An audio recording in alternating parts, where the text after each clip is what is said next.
Hello বন্ধুরা, আজকে আমরা যাচ্ছি নবদ্বীপের মায়াপুরে ইস্কন মন্দির দর্শনে। এখন ঘড়িতে বাজে 3:30। এখানেই আমাদের বাড়ি, কৃষ্ণনগরে আমাদের বাড়ি। তার জন্য আমরা এই সময় যাচ্ছি, কারণ আজকে আমরা ইস্কনের সন্ধ্যা আরতি দেখব। তো এটা হচ্ছে সেই অটো স্ট্যান্ড যেখান থেকে নবদ্বীপ যাওয়ার অটো পাওয়া যায়। এটা কৃষ্ণনগর প্ল্যাটফর্ম থেকে নেমে 1 নম্বর প্ল্যাটফর্ম থেকে নেমে একদম পাশেই এই অটো স্ট্যান্ডটা। এখান থেকে মাত্র 30 টাকা নেবে, সময় লাগবে 20 থেকে 25 মিনিট মতো। তারপরে আমরা যাব হচ্ছে স্বরূপগঞ্জ ঘাটে। এটাই হলো স্টেশনে যাওয়ার মেন রাস্তা। এই রাস্তা ও স্টেশনের মাঝখানে রয়েছে এই অটো ও টোটো স্ট্যান্ড। আমরা কৃষ্ণনগর থেকে স্বরূপগঞ্জ ঘাটের উদ্দেশ্যে রওনা দিলাম। আমাদের এই রাস্তার পাশেই ছিল রেল লাইন। এই রেল লাইনের লাস্ট স্টপেজ হলো আমঘাটা স্টেশন, কিন্তু ট্রেন এখনও এই রুটে চালু হয়নি। লাইন শেষ হতে না হতেই রাস্তার পাশে ছায়া দেওয়ার জন্য দাঁড়িয়েছিল বড় বড় গাছ। প্রায় 25 থেকে 30 মিনিট পথ চলার পর আমরা ঘাটের সামনে এসে পৌঁছালাম।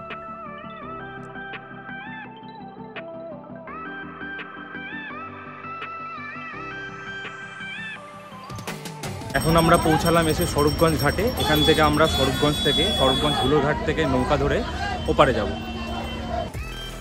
এটা হলো সেই স্বরূপগঞ্জ হুলোর ঘাট, যেখান থেকে নৌকায় করে যেতে হবে ওপারে। ভাড়া মাত্র 3 টাকা।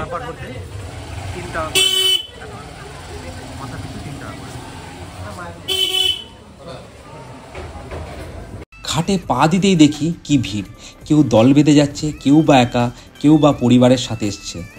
সব থেকে মজার বিষয় হলো শুধু মানুষ নয়, সাইকেল, মোটরসাইকেল পর্যন্ত নৌকায় পারাপার হচ্ছে।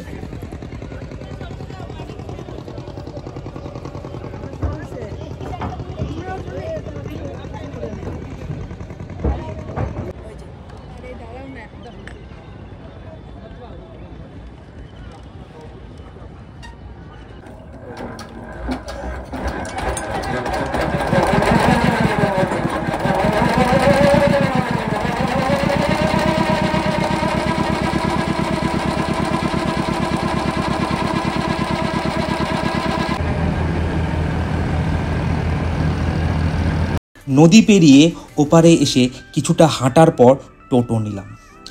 চারিদিকে প্রচুর থাকার হোটেল আর রয়েছে প্রচুর দোকান। আরও কিছুটা দূর এগিয়ে গিয়ে দেখি একের পর এক সুন্দর সুন্দর মন্দির ও আশ্রম। প্রতিটি মন্দিরের গায়ে খুব সুন্দর কারুকার্য করা আছে। এরপর কিছুটা দূর যেতেই দূর থেকে ইস্কন মন্দিরের চূড়াটা দেখা গেল। অবশেষে মন্দিরের মেন গেটের সামনে এসে আমরা উপস্থিত হলাম।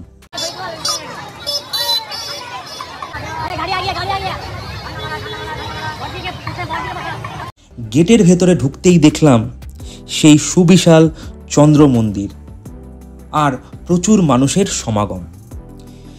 কেউ চারিদিকে ঘুরে বেড়াচ্ছে, কেউ বা আবার কীর্তন করছে।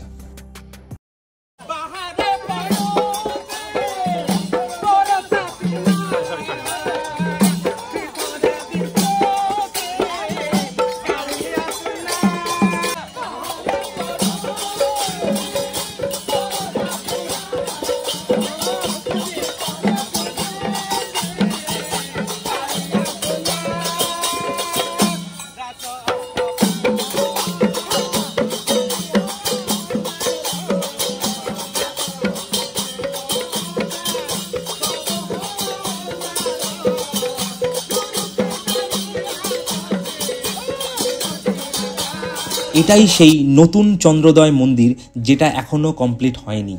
এটি বিশ্বের অন্যতম বৃহৎ মন্দির হতে চলেছে। আর এটি শ্রী প্রভুপাদের সমাধি মন্দির। এটি শুধু একটি সমাধি নয়, এটা ভক্তি আর আধ্যাত্মিকতার একটা প্রধান জায়গা।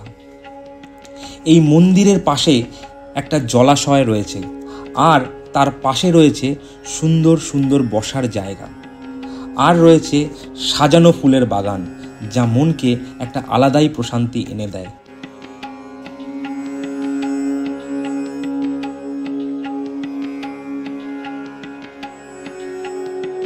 এখানে অনেক কিছু দেখার ও কেনার আছে। রয়েছে প্রচুর দোকান, যেখানে ঠাকুরের মূর্তি, বই, মালা, ঠাকুরের জামাকাপড় ইত্যাদি বিক্রি হচ্ছে।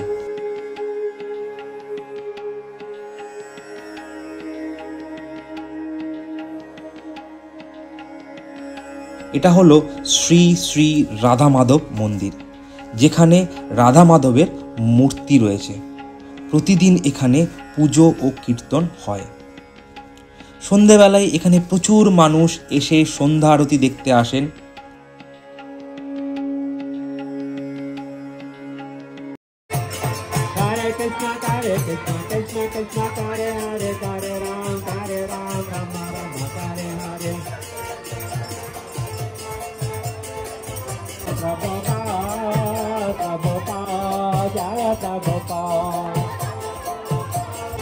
Jaya Gauranga, Jaya Gauranga, Jaya Gauranga, Jaya Gauranga.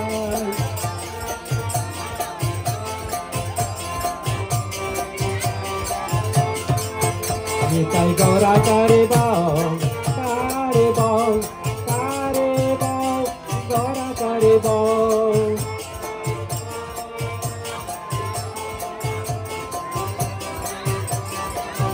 Nitai Gaura Kare Bam. Krishna, Krishna, Hare Hare, Hare Rama, Hare Rama, Rama Rama. এখন আমরা যাচ্ছি গোশালা দেখতে। খানিকটা দূর আছে, তাই যেতে হবে পায়ে হেঁটে। এটা হলো ইসকনের সেই মায়াপুরের গোশালা। এখানে শতাধিক গরুকে যত্ন করা হয়। এটা শুধুমাত্র গরু পালন বা দুধ উৎপাদনের জন্য নয়, বরং গরুদের সেবা ও রক্ষা করার একটি ভক্তিমূলক স্থান। এটি একটি আধ্যাত্মিক স্থান, যেখানে গরুকে ভগবান কৃষ্ণের প্রিয় প্রাণী হিসাবে দেখা হয়।